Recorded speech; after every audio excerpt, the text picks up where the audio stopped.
Oh, you've done it previously? Okay.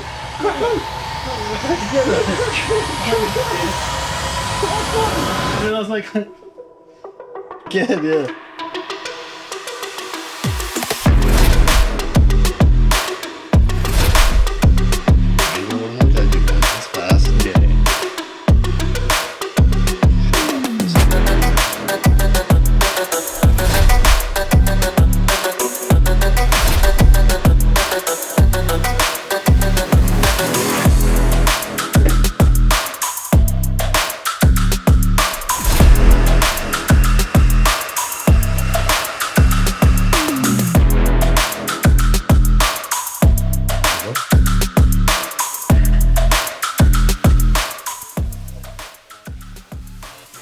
That's how you take a screen off, Chris.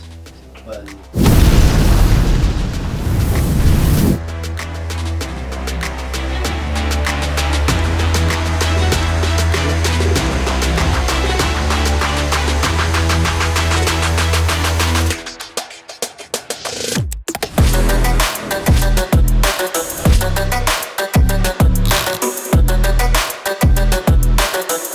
Any advice for people at home who want to do this? Go and see a specialist. This is not an easy task. It's very easy to get it wrong.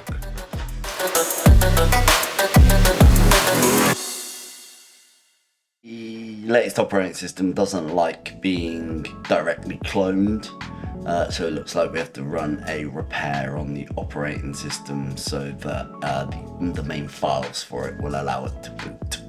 Is what it looks like is the problem at the moment. What we're attempting to do is upgrade an iMac from a physical spinning disk, which can be slow and lethargic, to an SSD. On the previous operating systems from Mac has a piece of utility software that we can use. We use it, we clone it, we boot off it, it's all done. The latest operating system seems to have a little bit of an issue with that, so we've got to do some config and some error checking.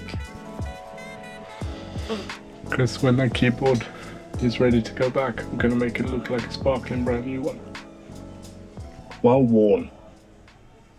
We are going to open it up and replace the drive with the new SSD and then put everything back together. Hopefully smoothly.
It's just like an iPhone now.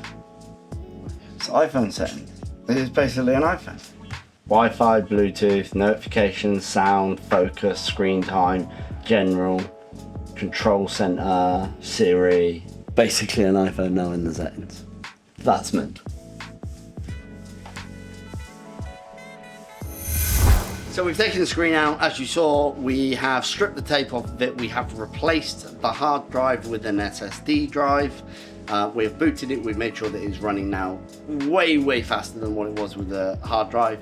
We've put the tape back onto the screen, sealed the screen in. The screen is now weighted down so that that glue sticks and gives us a good nice bond, and the Mac is ready to go out of the door. If you like what you see, like, subscribe, hit that bell, hit the link in our description if you'd like to know more about what we do as a company. And if you've got a Mac, feel free to bring it in if so. Burn it.